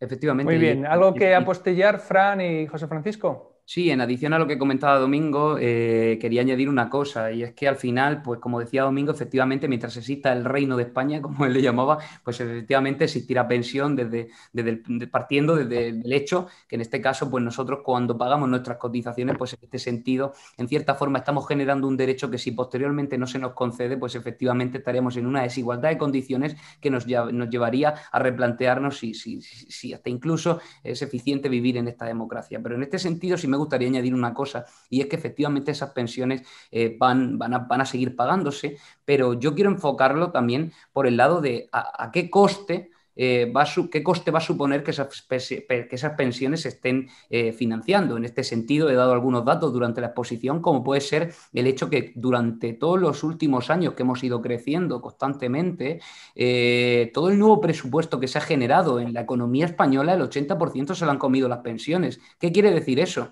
Pues eso, cuando uno estudia la economía y estudia un poco lo que es el coste de oportunidad, en este sentido se da cuenta que destinar el 80% de ese nuevo presupuesto a pagar pensiones significa que se está destinando el 20% de ese presupuesto a pagar otras partidas como es sanidad, como es educación, como es otro tipo de partidas que, siendo igual o incluso más importantes en este sentido para los ciudadanos españoles, no pueden, en este caso, financiarse de la mejor forma posible porque está este coste en pensiones. Y es que estamos hablando de un coste que además, encima de todo, encima de haberse comido el 80% del nuevo presupuesto, además de representar el 20% del gasto público de nuestro país, además de eso, estamos hablando de un coste que en este sentido está creciendo cada vez más hasta el punto de que en estos momentos cerca de 150 euros de cada pensión se está teniendo que financiar con deuda pública. Con lo cual, en este sentido, nosotros vamos a seguir pagando pensiones y ya lo estamos viendo. Si no los paga el Reino de España, los va a pagar la deuda pública del Reino de España. Pero, como digo, miremoslo por el lado del coste también, puesto que ese coste son 30.000 millones de euros anualmente en materia de gastos por la deuda pública. Ese coste es una sanidad pública que necesita ayudas en este sentido para afrontar el COVID, como muchos dicen. En este sentido, una educación que, atendiendo a los informes PISA, como podemos observar, está muy deteriorada y a un nivel que en este caso presenta muchas carencias. Y en este sentido quería plantearlo por ese lado, puesto que siempre se habla de sí, cobraremos pensión, sí vamos a cobrar pensión, pero ¿a qué coste vamos a cobrar esa pensión? Planteémoslo por ese lado y veamos si nos es rentable seguir en este sentido, puesto que bajo mi criterio me parece que no es rentable cobrar pensión si eso me cuesta que mis hijos, en este caso, no puedan tener acceso a una educación de calidad, una sanidad de calidad, así como otra serie de servicios que en este sentido no pueden ser cubiertos por esta problemática. Muy bien. Otra pregunta para Domingo, esta vez de Luis Insua. Dice, SICAV para todos. Ese es el título. Dice, el País Vasco tiene una regulación diferente para planes de pensiones. ¿Habría algún inconveniente para que cada comunidad autónoma tuviera su propia normativa? En particular, la Comunidad Autónoma de Madrid podría incentivar el ahorro con una inyección a cada cotizante de 2.000 euros, frente a 1.000 que proponíais quizás, ¿no? Domingo. Sí, a ver, podría darse. Yo creo que sería más efectivo a nivel estatal, en este caso. A ver, el País Vasco es el que tiene más margen. También el País Vasco es en el que están más desarrollados esa propuesta 7 que decíamos de planes de empresa, porque ya sabemos que los sistemas forales son los que tienen más margen desde el punto de vista de la fiscalidad. A ver, yo ahí, si queremos hacer realmente esa idea un poco de una SICAV para todos, que sería una bolsa de activos de ahorro a largo plazo, en la que mientras tú muevas el dinero dentro de esa bolsa no se te penalice fiscalmente, pues, pero los activos pueden ser de todo, porque siempre pensamos en fondos de inversión o en planes de pensiones, pero también pueden ser desde depósitos a una cuenta corriente por el que lo quiera tener ahí disponible, o incluso meter activos inmobiliarios y que también ese tipo de inversiones en activos inmobiliarios, otro tipo de activos reales, cuenten para el ahorro a largo plazo, ¿no? Pero que digo, en esa bolsa de ahorro en el que caben todo tipo de activos, yo creo que si no se hace una regulación a nivel general, perdería eficacia por una cuestión de seguridad jurídica, pensar, bueno, a ver si otro gobierno me va a quitar lo que me han dado. Es decir, yo creo que tendría sentido que se hiciera para todo el mundo y que fueran, pues eso, igual que la regulación de los planes de pensiones fue durante unos años, porque ahora justo la están cambiando, o la regulación de los fondos de inversión, que en realidad más o menos es ese esquema, pues que se replicase para todo el país esa idea. Efectivamente, a ver, si desde el gobierno central no se hace nada y alguna comunidad autónoma en el marco de sus competencias fiscales quisiera plantear algo así, a mí me parecería buena idea en esa comunidad autónoma. Pero a ver, es que justo en este punto y alrededor de esto, yo creo que las comunidades autónomas tienen un margen relativo. Es decir, podrían hacer algo, pero al final en el IRPF las comunidades autónomas lo que hacen es mover tipos, este tipo de exenciones, bueno, habría que verlo. Yo me gustaría más verlo en el conjunto del país y si no puede ser, pues bueno, que ayuden lo que puedan las regiones.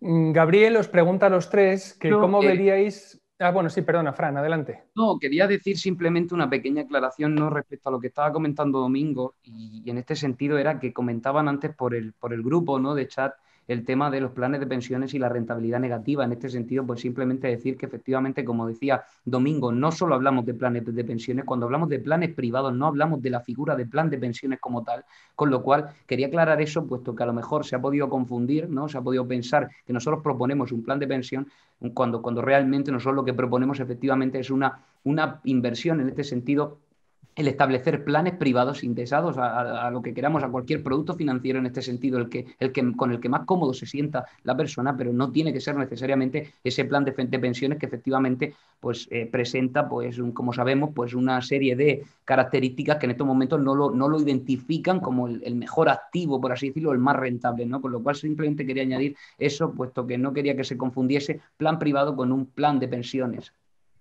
Entonces, Fran, mira, Gabriel pregunta si veis adecuado complementar la pensión estatal con un portfolio de inversión en renta variable a muy largo plazo. Gabriel propone 35 o 40 años. Dice que con el interés compuesto, aportaciones mensuales de 200 euros y una rentabilidad del 8%, es un poquito optimista, pero bueno, se puede conseguir, que supondría un capital de cientos de miles de euros en 40 años.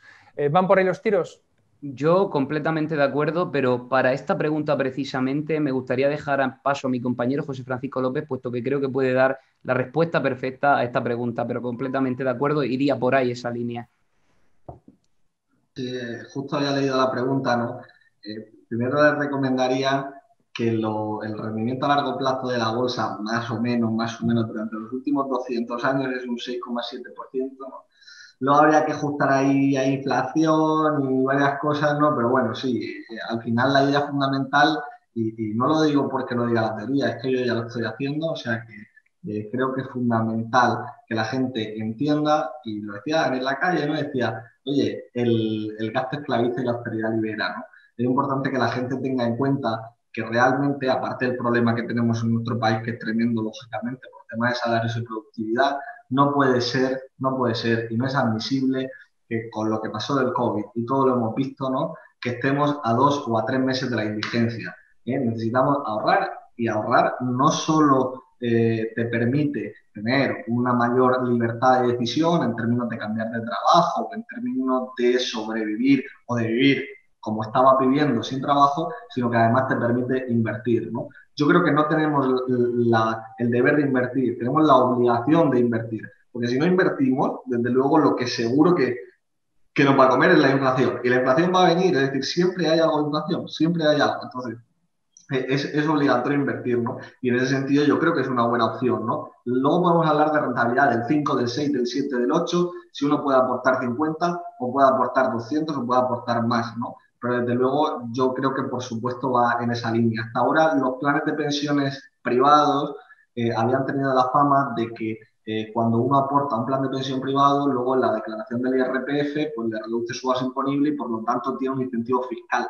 Los fondos de inversión tienen un diferimiento fiscal, es decir, que se puede traspasar de uno a otro sin tener que pasar por el aro de Hacienda, pero al final la idea fundamental es ahorrar, invertir y aprovecharse del crecimiento económico, ¿no? Es decir, tenemos una herramienta y hay que utilizarla, ¿no? Y yo todavía muchas veces no entiendo cómo gente con capacidad de hacerlo no lo hace, ¿no? Y no lo entenderé nunca y de hecho por eso le agradezco tanto a Value School, a lo que hace, ¿no? Y por eso en Economipedia estamos luchando por ello, por decirle a la gente, oye, si es que ya no es ni siquiera por el tema de las pensiones, que yo, por cierto, no lo he dicho antes, pero yo sí que creo que no las vamos a cobrar, ¿no?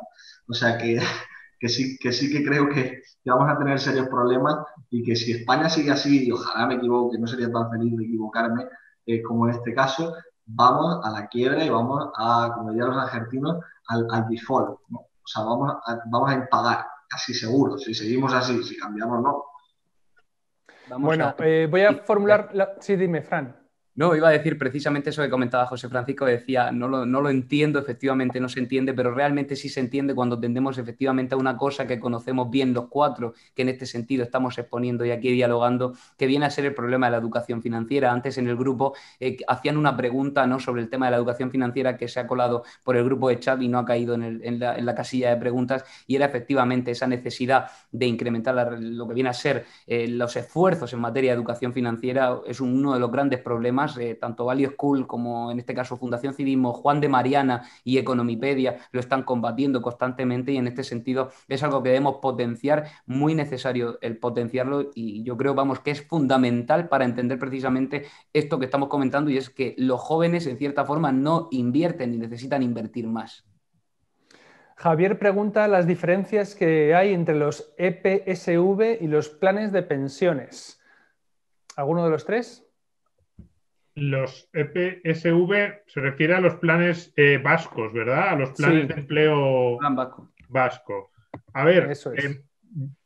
Con mucho tiento, porque no es un tema que domine, no me he puesto a estudiarlo en detalle. Entiendo, los planes vascos de empleo son ese segundo pilar de las pensiones de las que a veces hablamos, que son planes de ahorro individual, pero que se gestionan un poco a través de Son planes colectivos, entre comillas, en el sentido de que se te descuenta de la nómina y se gestionan y se negocian de forma colectiva entre las empresas, también los sindicatos, la aportación viene vía del trabajador, también una parte de las empresas. Es un poco ese segundo pilar que nosotros proponemos en la propuesta 7. Lo que pasa es que no quisimos meter el ejemplo vasco porque, bueno, tiene algunas cuestiones que nos gustaban menos. Digamos que nos parecía más limpio y más fácil de aplicar el modelo británico, que es más sencillo. No tiene ningún tipo, más allá de ninguna otra implicación que más allá de decir cuánto se recortan las cotizaciones sociales, pues si le recortamos un punto, ese punto va directamente a la bolsa de ahorro del trabajador, cuánto aporta la empresa y cuánto aporta el trabajador. Pero la diferencia fundamental, yo entiendo, si nos pregunta cuál es la diferencia, es que los planes de empleo, ya no hablo solo de los vascos, sino en general, también en el plan británico, esa segunda pata de las pensiones, digamos que la bolsa de ahorro viene directamente, o sea, como que se le da por hecho, se le da al trabajador desde la nómina, por así decirlo. Es decir, el descuento, tanto lo que aporta el trabajador como lo que aporta la empresa, si aporta la empresa, como lo que aporta el Estado, si aporta pues con una rebaja en las cotizaciones, entra directamente o el trabajador ni siquiera lo ve pasar por su cuenta, sino que va directamente a la bolsa de ahorro, mientras que los planes de pensiones o los fondos de inversión, el ahorro individual puro y duro, es un ingreso que tiene el trabajador y que él decide en qué inversión, en qué activo a qué activo lo dirige. Es una decisión más consciente y una vez que ya ha cobrado el neto. Así un poco a lo bruto podríamos decir que los planes de empleo, esa segunda pata, es previa al neto y los planes individuales es una vez que tú ya tienes tu neto en tu banco, pues que decides lo que quieres hacer con él y lo que no. Sí, bueno, el sistema en cuanto al criterio, Luis, sí me gustaría añadir una cosa y es que efectivamente si nosotros atendemos a las SPV, pues el criterio, lo que viene a ser cómo se conforma ese criterio, el tema de crear una serie de cuentas que las cuales invierten en lo que viene a ser en los mercados financieros, en cualquier producto, en este caso de rentabilidades, etcétera, pues al final sí, eso sí es algo que nosotros proponemos y que evidentemente en lo que más se distingue de los planes de pensiones pues son en las rentabilidades que en este caso se obtienen. Luego, posteriormente, pues sí me gustaría decir que normalmente se atiende a replicar aspectos muy señalados del País Vasco, pero sí que decir que también pues estamos hablando del País Vasco, es decir, una comunidad autónoma que presenta muchas características que la distinguen en este sentido de otras comunidades autónomas dentro del propio país, con lo cual pues ahí hay que tener en cuenta estas asimetrías, ¿no? Para entender que no todas las comunidades autónomas cuentan con los recursos del País Vasco, así como no con sus características precisas, con lo cual pues podría ser una opción interesante, pero efectivamente creemos que por la opción que nosotros planteamos, que viene a ser esas cuentas individuales de ahorro, promoviendo educación financiera y demás, pues podría ser efectivamente un gran complemento alternativo y que se parecería mucho efectivamente a esta propuesta que comentaba el asistente. Muy bien, quiero formular a Domingo la última pregunta, en concreto porque hace unas semanas, Domingo, publicaste un artículo acerca del Pacto de Toledo. Os referís al Pacto de Toledo en el informe, habéis aludido a él brevemente. Al final esto lo van a decidir nuestros políticos. Es un tema con el que en teoría no se hace política, pero vamos, digo en teoría nada más. ¿Qué podemos esperar del Pacto de Toledo, Domingo? A ver, no mucho. A ver, no mucho, iba a decir para lo bueno y para lo malo. Yo creo que es más para lo malo. A ver, como decía antes, todas las previsiones indican que va a haber recortes en las pensiones.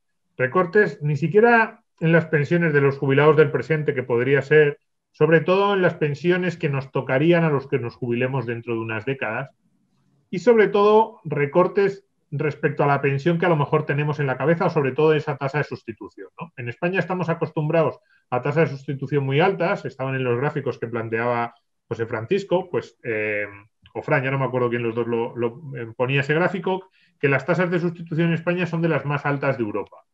Es decir, nosotros pensamos, pues mi padre se ha jubilado con una pensión que era más o menos entre el 70 y el 80% de su último sueldo. Y esa es la idea que tenemos en la cabeza. A ver si yo puedo cobrar una pensión que sea equivalente al 75-80% de mi último sueldo.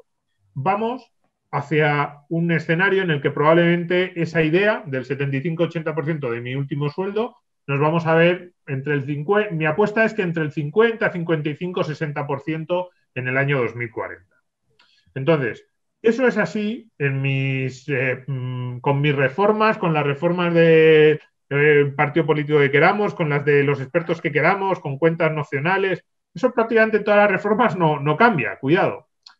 Lo que cambia es cómo se llega, porque claro, hay muchas diferencias. Puedes hacerlo de forma progresiva, puedes hacerlo repartiendo los costes, es decir, que los actuales jubilados ya pues soporten un poquito del coste, también los que se jubilan en 2022, en 2025, 2030, haces la pendiente, ese ajuste lo haces más pausado, también desde el punto de vista de la sostenibilidad de las finanzas públicas españolas haces que sea más sencillo, o lo puedes hacer como han optado yo creo nuestros políticos, que es decir, me tapo un poquito así, hago como que no miro y doy patada para adelante. Patapum para arriba, ¿no? Como decía aquel, y a ver qué ocurre. Si todo sale maravillosamente y de repente España dentro de 10 años tenemos 10 millones más de trabajadores, a más trabajadores de muchísima productividad, todas las empresas tecnológicas que ahora están en Palo Alto se vienen a Málaga o a Castellón, si todo eso ocurre, a lo mejor no hay que las predicciones más catastrofistas no se cumplen, evidentemente. Pero ¿y si no sale bien? Si no sale bien, nos podemos ver en un escenario a la griega. Ese es mi miedo. Es decir, como no haces reformas ahora, cada vez es más insostenible el gasto público y el recorte es el mismo. Es decir, claro, alguien me dirá, pero bueno, entonces, ¿qué más da si el recorte es el mismo? Bueno, hay dos diferencias. Uno, que en un escenario a la griega a lo mejor el recorte final tiene que ser mayor, que es lo que les pasó a los griegos, que no se lo esperaban. Y dos, que el recorte es repentino. No es una pendiente paulatina en la que los individuos también, los ciudadanos se van acomodando, van viendo cómo va la situación, les vas informando, les tratas como adultos, sino que de un día para otro, a ver, un poco como pasó en Grecia, es que ese es el escenario en el que nos movemos, y es que en 5 años en Grecia bajaron las pensiones un 40%, las pensiones de los actuales, de los de ya, de los que siempre decimos, a ver si podemos mantenerlas, pues de los pensionistas actuales bajaron y ya las pensiones de los que se iban a jubilar a futuro bajaron mucho más, las previsiones que tenían y el endurecimiento que sufrieron en esas reglas paramétricas de acceso al sistema fue brutal.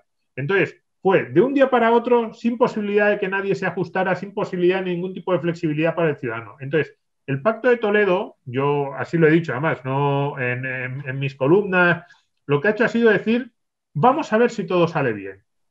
Y si todo sale mal, que se coma el marrón otro, por así decirlo. Que dentro de 6 u 8 años, cuando haya que hacer un ajuste porque habrá que hacerlo, yo creo que habrá que hacerlo, ya no estaré yo. Y además es que es verdad, ya no estarán muchos de los miembros del Pacto de Toledo, y si están, pues dirán, bueno, es que esto era inevitable, es que esto no lo vimos venir, pues que se han disparado los gastos no solo en pensiones, cuidado con el gasto en sanidad, antes lo decía Fran, el gasto en sanidad en los próximos 20 años se va a disparar si todo sigue igual, salvo que alguien invente una pastilla que nos la podamos comer todos y nos curemos de todas las enfermedades, curar a esa población envejecida va a ser carísimo. Y además, los tratamientos médicos cada vez son más caros y queremos acceso a esos tratamientos médicos porque alargan nuestra esperanza de vida, con lo cual lo normal es que el gasto sanitario se dispare. Entonces, vamos a ver una tensión financiera enorme en el Estado español, va a tener menos trabajadores respecto al total de la población, un gasto creciente en sanidad y en pensiones, y en algún momento yo creo que va a haber que hacer un ajuste, un recorte muy importante.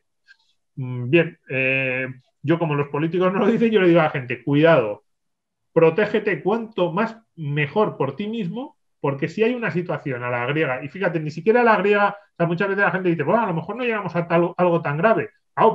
Pero, hombre, los griegos han visto recortar sus pensiones un 40% y las pensiones más altas más.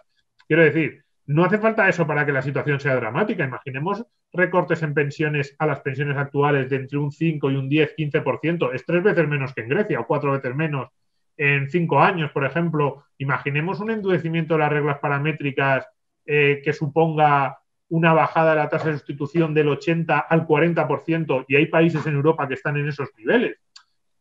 Eso supondría un cambio de situación para el 90% de los trabajadores que no se lo esperan brutal. Y podríamos estar en eso sin llegar a la situación tan dramática que se vivió en Grecia entre 2010 y 2015. Por eso, a mí me parece tan irresponsable lo que ha hecho el Pacto de Toledo, lo que plantea que al final básicamente ahora mismo es ajustar solo vía edad de jubilación, que es cierto que es un ajuste muy... Ahí tiene razón el ministro Escrivá cuando dice, por cada año de más que trabajemos, el ajuste en el gasto en pensiones es enorme. Le ganamos, claro, porque estás subiendo un año de cotizaciones y quitando un año de prestaciones. pero hacer el ajuste solo por ahí, sin establecer un sistema mínimamente flexible para los próximos 20 años, sin tocar para nada, pase lo que pase, a los pensionistas actuales, sin generar ningún tipo de reforma laboral que te impulse algo la productividad y la creación de empleo. A mí me parece una irresponsabilidad porque lo único que estás haciendo es meter el polvo debajo de la alfombra y esperar que llegue otro y que otro sea el que lo tenga que barrer. Sí, efectivamente. Vaya, pues sí. Fran. No, efectivamente es un sistema autocomplaciente, como estaba comentando Domingo, en el sentido de que al final, pues efectivamente estamos condenando a que sean otros los que paguen esto si todo sale mal, y en este sentido, igual que hemos hecho con el cuadro macroeconómico, en las previsiones, etcétera, para los presupuestos, pues hacemos con las pensiones y establecemos aquel cuadro que presenta el futuro más optimista y el que más nos gusta, y esto pues es algo que efectivamente no deberíamos hacer y deberíamos contemplar todos los escenarios. Simplemente pues decir, en adición a lo que comentaba Domingo, algo que comentaba en este informe y que comentaba precisamente con una catedrática de la Universidad de Extremadura, amiga de José Antonio Erce, director del Instituto de Pensiones de BBVA, que en este sentido ella me decía una cosa que quiero transmitírsela a todos los que nos están escuchando, y esto era que los problemas en las pensiones son exponenciales. Cualquier problema que en estos momentos genera un gasto agregado en las pensiones genera un gasto exponencial. Esto quiere decir que no va a crecer de forma lineal, sino que va a crecer de forma exponencial. Esto es muy preocupante, dado que cada año que pasa el problema es mayor y además el grado en el que crece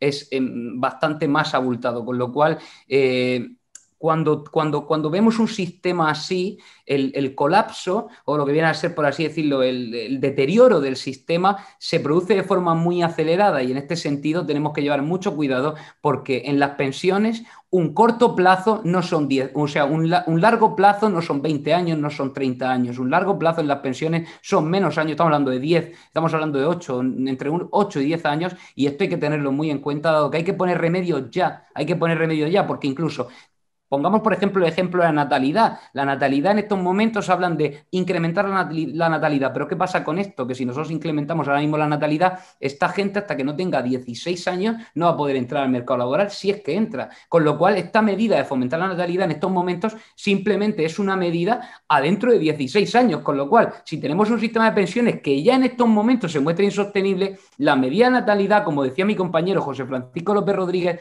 no sirve, porque esto es un problema poliédrico, es un problema que presenta muchas aristas y hay que tenerlo todo en cuenta y aplicar todas las medidas en conjunto, no una medida creyendo que esa será la medida que nos salve de todo y que efectivamente simplemente será un parcheo, como ha pasado con otras medidas anteriores que nos han llevado a la misma situación de partida, al mismo problema de partida que seguimos debatiendo pese a que pasan los años. Como digo, desde el Pacto de Toledo no se ha aplicado ninguna reforma de calado en este sistema y por eso estamos como estamos. Bueno, pues muy bien por exponer el problema tal y como es. A los tres, a José Francisco, a Francisco y a Domingo, sabéis que desde aquí en Value School, los amigos que nos siguen, lo que hacemos es invitar a que tomemos medidas a fuerza de ahorrar todo lo que podamos e invertirlo conscientemente en productos buenos que a largo plazo nos permitan precavernos, prevenirnos de lo que pueda venir y que por lo menos la parte del pilar que corresponde a nuestra previsión individual esté resuelta con la enseñanza que estamos difundiendo aquí en Value School y con la información que dais, que explicáis en vuestro informe, que esto se pone muy a las claras tal y como están las cosas, sin paños calientes. Aquí tratamos a nuestros amigos, a nuestra audiencia, como adultos y personas responsables. A los tres, muchísimas gracias, Domingo, Fran y José Francisco, por el trabajo que habéis hecho. Muchas gracias y mucho ánimo por todo el trabajo que hacéis, pues es fundamental y tenéis que seguir apretando ese aspecto, así que mucho ánimo desde Fundación Civismo de Juan de Mariana, desde Friedrich Naumann, muchísimo ánimo con ese trabajo. Gracias a los tres. Yo animo a todos los que han escuchado y visto el vídeo que por favor se descarguen ese informe, lo lean, lo compartan, porque esto debe conocerse, esto debe saberse. En los medios de comunicación habituales de los gobiernos no sale esta información y sin embargo es el futuro, el presente que tiene impacto en el futuro. Gracias a Luis, María José, Miguel, Pedro, Wenceslao, Laura por seguir ahí después de hora y media de vídeo. La próxima sesión que tendremos en Value School sería ya el día 9 de diciembre, donde haremos un repaso por la historia de los premios Nobel de Economía con José Carlos Gómez Borrero, que los ha estudiado a fondo, y vamos a hacer una semblanza de muchos de los premiados con sus aportaciones fundamentales, una conferencia de estas de out of the box, como dicen, out of the triangle, como decimos aquí en inglés en Value School, fuera de la caja, un tema un poquito fuera de lo normal, pero esperamos que sea tremendamente interesante. Hasta entonces, buen fin de semana, que hoy es viernes, y salud para todos. Buenas noches. Adiós, amigos. Adiós.